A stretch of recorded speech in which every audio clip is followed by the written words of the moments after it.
Breaking news చూస్తున్నాం. ఛత్తీస్గఢ్ లో మావోయిస్టులకు భారీ ఎదురు దెబ్బ తగిలింది. దంతేవాడ జిల్లాలో ఏకంగా 37 మంది మావోయిస్టులు పోలీసుల ముందు లొంగిపోయారు. దంతేవాడ ఎస్పీ ఎదుట లొంగిపోయినటువంటి వీరిలో 12 మంది మహిళా మావోయిస్టులు ఉన్నట్లుగా సమాచారం. లొంగిపోయిన వారిలో 27 మందికి పైగా మొత్తం 65 లక్షల రూపాయల రివార్డులు ఉన్నట్లు అధికారులు తెలిపారు. ప్రభుత్వం లొంగుబాటు విధానాలు, పోలీసుల ప్రయత్నాల కారణంగానే వారు జనజీవన స్రవంతిలో కలిసేందుకు ముందుకు వస్తున్నట్లుగా తెలుస్తోంది.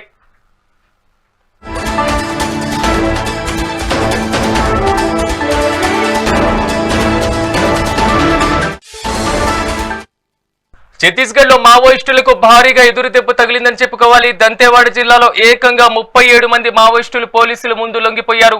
దీంతో ఆ ప్రాంతంలో మొత్తం మావోయిస్టుల తిరుగుబాట్లకు సంబంధించి కొంతవరకు విధానాల మీద ప్రభుత్వం కఠినమైనటువంటి ఆంక్షలు ఇంప్లిమెంట్ అవుతున్నట్లుగా తెలుస్తుంది. ఇక ఇదే అంశానికి సంబంధించి మరింత సమాచారాన్ని మా ప్రతినిధి దేవేందర్ అందిస్తారు. దేవేందర్, చెప్పండి, ఛత్తీస్గఢ్ లో మావోయిస్టుల లొంగిపోయినటువంటి సిచ్యువేషన్ పైన మొత్తం ఎంతమంది లొంగిపోవడం జరిగింది, దానికి సంబంధించినటువంటి డీటెయిల్స్ ఏంటి?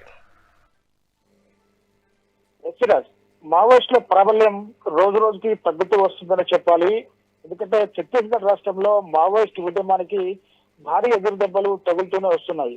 మావోయిస్ట్ అగ్రనేతలు నంబాల కేశవరావు, హిడ్మాతో పాటు మరికొంతమంది కేంద్ర కమిటీ సభ్యులు మరణం, అదే క్రమంలో మరికొందరి అగ్రనేతల లొంగుబాట్లతో మావోయిస్టుల్లో భారీ నిస్తేజం నిండిందని చెప్పాలి. సో దీంతో మావోయిస్టు దళ సభ్యులు, ఏరియా కమిటీ సభ్యులు కూడా పూర్తిగా లొంగుబాట్లకు సిద్ధమయ్యారు. అదే లొంగుబాటులో భాగంగా ఈ రోజు మధ్యాహ్నం ఛత్తీస్గఢ్ రాష్ట్రంలోని దంతేవాడ జిల్లా ఎస్పీ గౌరవరావు ఎదుట కూడా దాదాపు 37 మంది మావోయిస్టులు ఈ రోజు లొంగిపోయిన పరిస్థితి మనం చూస్తూ ఉన్నాం. దాదాపు వీరిలో 25 మంది పురుషులు ఉన్నారు, అలాగే 12 మంది మహిళలు కూడా ఉన్నారు. ఇందులో ఈ 25 మంది పురుషులు, 12 మంది మహిళలు కూడా దాదాపు మిలిషియా సభ్యులు కూడా ఉన్నట్లు పోలీసులు చెప్తున్న పరిస్థితి కనబడుతోంది. దాదాపు వీరందరిపైన కలిపి 67 లక్షల రూపాయల రివార్డు కూడా ఉంది. వీళ్ళందరూ కూడా గతంలో పలు విధ్వంసకర సంఘటనలు కూడా ప్రత్యక్షంగా పాల్గొన్నారని చెప్పేసి కూడా పోలీసులు ఒకవైపు చెప్తున్న పరిస్థితి కనబడుతోంది. మావోయిస్టు అగ్రనేతలు వరుసగా ఎన్కౌంటర్ లో చనిపోతుండడంతో మావోయిస్టు పార్టీ పూర్తిగా బలహీన పడిందని చెప్పాలి.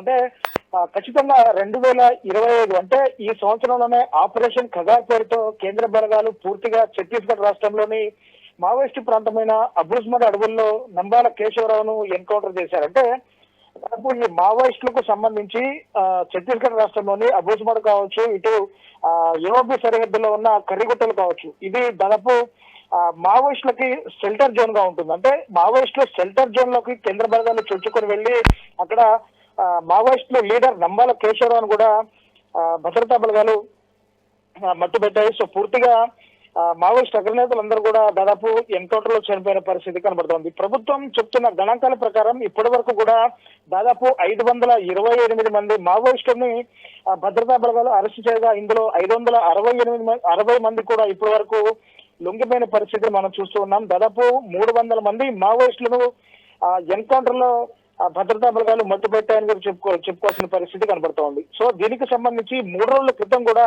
దాదాపు మధ్యప్రదేశ్, మహారాష్ట్ర, ఛత్తీస్గఢ్ రాష్ట్రాల సీఎంలకు కూడా మావోయిస్టులు లేఖలు రాశారు.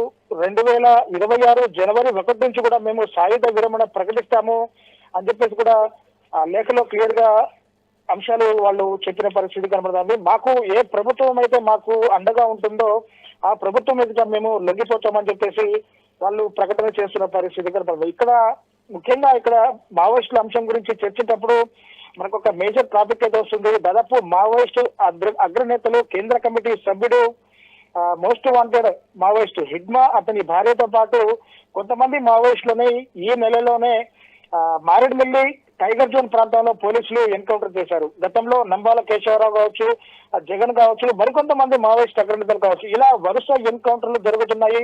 వరుసగా మావోయిస్ట్ అగ్రనేతలు, కేంద్ర కమిటీ సభ్యులంతా కూడా ప్రాణాలు పోగొట్టుకుంటున్నారు.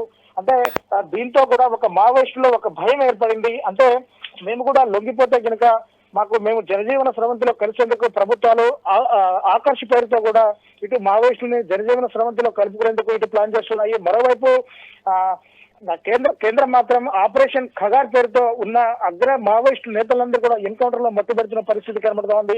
దీంతో దాదాపు మావోయిస్ట్ అగ్రనేతలు కూడా భారీ లేఖలు కూడా రాస్తున్న పరిస్థితి కనబడుతోంది. అంటే మేము సాయుధ విరమణ ప్రకటిస్తాము, ఎన్కౌంటర్ పేరుతో మావోయిస్టులని హతమార్చకండి అని చెప్పేసి కూడా వీళ్ళు చెప్తున్న పరిస్థితిలో ఈ రోజు ఎస్పీ గౌరవరావు ఎదుట 37 మంది మావోయిస్టులు లొంగుబాటు అవ్వడం కూడా మావోయిస్టు ఉద్యమానికి కూడా పూర్తిగా నిశ్చితం చేస్తున్న పరిస్థితిని మనం చూసుకోవచ్చు సిరాజ్.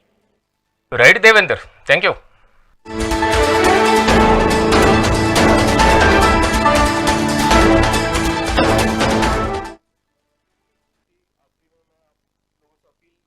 माध्यम से मैं अपील भी करूंगा कि सही मौका है, इसमें जो छत्तीसगढ़ शासन की पुनर्वास नीति का लाभ उठाएं और आत्मसमर्पण करें. छत्तीसगढ़ शासन की पुनर्वास नीति में सर्वप्रथम जो सरेंडर करता है, आत्मसमर्पण करता है, उनको 50,000 रुपए की प्रोत्साहन राशि दी जाती है. साथ ही में उनको विभिन्न जो योजनाएं हैं, शासन की जो योजनाएं हैं, उनका भी लाभ दिया जाता है. और खासकर हम लोग एक स्किल डेवलपमेंट प्रोग्राम भी प्रशासन के साथ मिलकर कर रहे हैं, जिसमें उनको जो भी उनका क्षेत्र है जिसमें वो अपना स्किल चाहते हैं, चाहे वो कृषि का हो या सिलाई का हो या कोई भी ऐसा क्षेत्र हो, हॉस्पिटैलिटी का, कोई भी सेक्टर का हो, कारपेंट्री, मैसनरी, सभी का, तो उसमें ट्रेनिंग दिया जाता है और उसमें बाद में उनको किट भी दिया जाता है. और हर जब भी कोई आत्मसमर्पित नक्सली ट्रेनिंग करता है तो प्रति महीने उनको 10,000 रुपये भी उस ट्रेनिंग में मिलते हैं, तो जिससे कि ट्रेनिंग के बाद वो अपना जीवन यापन कर सकें. तो 2024 में मुठभेड़ हुई है, गोबेल में इनकाउंटर हुआ था और उसके बाद तुतुली मुठभेड़ हुआ था. तो विभिन्न मुठभेड़ों में ये लोग शामिल रहे. कमलेश खुद उस मुठभेड़ में था जिसके बाद उसने आंध्र प्रदेश में जाकर आत्मसमर्पण किया है. तो उसका डिटेल भी हम लोगों ने प्रेस नोट में डाला है कि बाकी तो अभी आत्मसमर्पण किया इन्होंने, तो जो विस्तृत जानकारी है इनसे आगे पूछताछ करने के बाद और हमें पता चलेगा तो पृथक से बताया जाएगा.